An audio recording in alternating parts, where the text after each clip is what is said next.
নমস্কার বন্ধুরা, পম্পার কিচেনে আপনাদের সকলকে স্বাগত। আজ আমি পাকা আম আর সুজি দিয়ে অপূর্ব স্বাদের একটা রেসিপি আপনাদের সাথে শেয়ার করব। পাকা আম দিয়ে আমরা নানা ধরনের রেসিপি বানিয়ে থাকি, তবে একদম ইউনিক পদ্ধতিতে আর খুব সহজভাবে এই রেসিপিটা আমার মতো একবার বানিয়ে দেখতে পারেন। এটা দেখতে তো সুন্দর হয়, আর যেমন নরম তেমন তুলতুলে আর তেমনই স্পঞ্জি হয়। মুখের মধ্যে দিলেই দেখবেন মিলিয়ে যাবে, আর একবার খেলে বারবার বানাতেও ইচ্ছা করবে।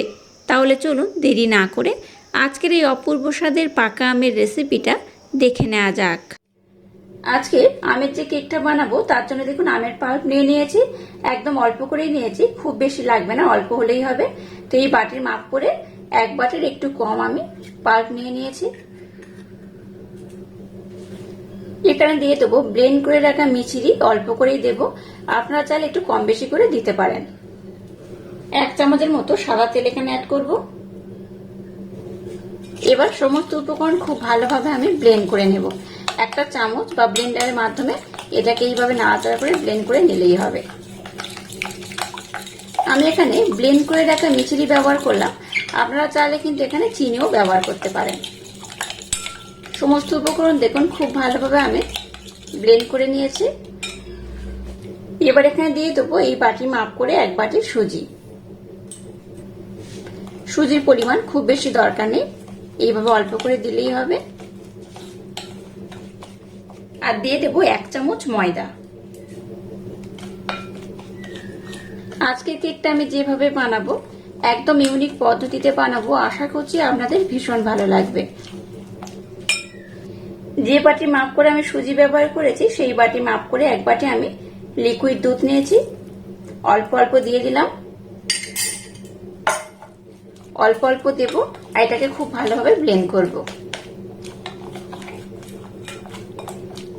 এখানে যেহেতু আমি সুজি ব্যবহার করেছি তাই মিশ্রণটাকে একটু আমি রেস্টে রেখে দেব। সুজিটা কিন্তু অনেকটা ফুলে যাবে আর অনেকটা কিন্তু দুধটাকে অ্যাবজর্ব করে নেবে। এবার এটাকে আমি 10 মিনিটের জন্য রেস্টে রেখে দেব। 10 মিনিট পর আমি ফিরে আসছি আর দেখাবো এই মিশ্রণটা কেমন হয়েছে, বা এই যে ব্যাটারটা বানাচ্ছি এর ঘনত্বটা কেমন হবে, বা কেমন হলে আজকের এই কেকটা একদম পারফেক্ট হবে। তো আমি 10 মিনিট রেস্টের পর আপনাদের দেখিয়ে দেব। 10 মিনিট পর ফিরে এলাম। মিশ্রণটা দেখুন অনেকটা কিন্তু ফুলে গেছে, দেখে বুঝতেই পারছেন, আর ঘনত্বটা কিন্তু আগে থেকে বেশ ঘন হয়ে গেছে। এবার দেখুন এখানে কিছুটা আমন্ড, কাজু বাদাম আর টুটি ফুটি রয়েছে, এখানে দিয়ে দেবো অল্প করে। দিয়ে এটাকে আমি আর একবার খুব ভালোভাবে মিক্সড করে নেব। সামান্য একটু এলাচ পাউডার দিয়ে দিলাম। ছোট চামচে 3 ভাগের 1 ভাগ দিয়ে দেবো বেকিং পাউডার, আর সামান্য একটু খাওয়ার সোডা বা বেকিং সোডা দিয়ে দিলাম। আবারও এখানে একটু আমি দুধ অ্যাড করব।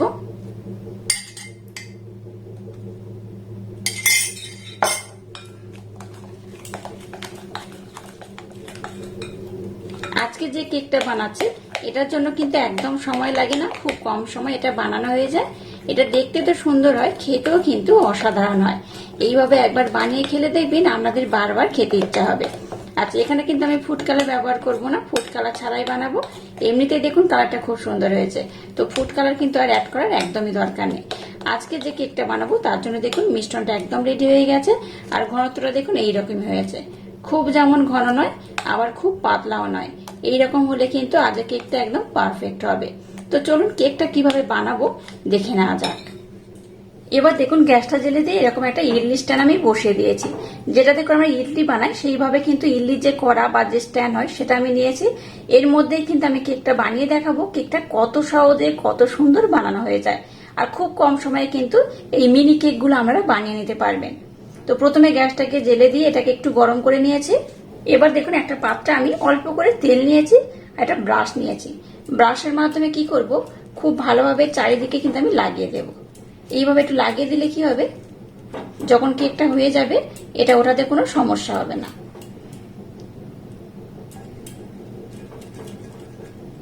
সবগুলোর মধ্যে দিয়ে দেব। আমি একটু উপরের পোর্শনও লাগিয়ে দেব, যাতে উপরে যদি একটু ফুলে যায় তাতে করে কেকটা যেন না ভেঙে যায়, তার জন্য এইভাবে কিন্তু চারিদিকে আমি দিয়ে দেব। এবার ব্যাটারটাকে নিয়ে নিয়েছি, এখান থেকে আমি দিয়ে দেব। খুব বেশি দেব না, অল্প অল্পই দেব। এটা ফুলে যাবে যখন এটা হয়ে যাবে। তবে যতগুলোর মধ্যে ধরবো আমি ততগুলোর মধ্যেই দেব।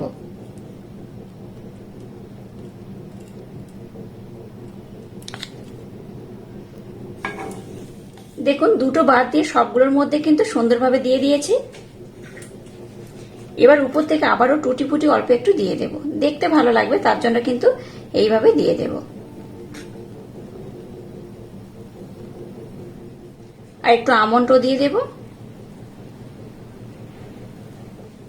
এটাকে দেখুন খুব সুন্দর করে আমি ডেকোরেশন করে নিয়েছি। এবার গ্যাসের ফ্লেমটাকে একদম লো রেখে ঢাকা দিয়ে এটাকে আমি খুব সুন্দর করে কিন্তু বানিয়ে নেব। এটা হতে খুব একটা বেশি সময় লাগে না। এটা হয়ে যাওয়ার পর আমি আপনাদের বলে দেব এটা হতে কতক্ষণ সময় লাগলো।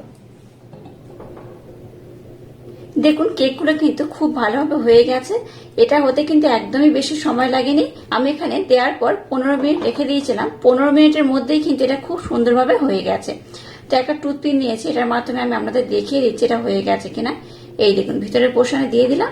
আর একটা জিনিস দেখুন, এখানে দেওয়ার পর অটোমেটিক কিন্তু ছেড়ে উঠে আসছে। এই দেখুন পিছনের পোর্শনটা কত সুন্দর হয়েছে, আর অটোমেটিক এটা ছেড়ে উঠে আসছে। আর এই দেখুন টুথপিনের গায়ে কিচ্ছু লেগে নেই, মানে কিন্তু খুব পরিষ্কারভাবে হয়ে গেছে। এটা তো খুব সুন্দরভাবে হয়ে গেছে, আর দেখে বুঝতেই পারলেন এটা অটোমেটিক ছেড়ে উঠেও আসছে। এই দেখুন সবগুলো কিন্তু একদম ছেড়ে উঠে যাচ্ছে। এই দেখুন পিছনের পোর্শনটা দেখুন কত সুন্দর হয়েছে, একটু কিন্তু পুরোও যায়নি, একদম পারফেক্ট ভাবে হয়ে গেছে। এটাকে ঠান্ডা কিন্তু করিনি, জাস্ট শুধুমাত্র আমি গ্যাসটাকে বন্ধ করেছি। তো গ্যাসটাকে বন্ধ করেই দেখাচ্ছি, দেখুন সবগুলো খুব সুন্দরভাবে হয়ে গেছে।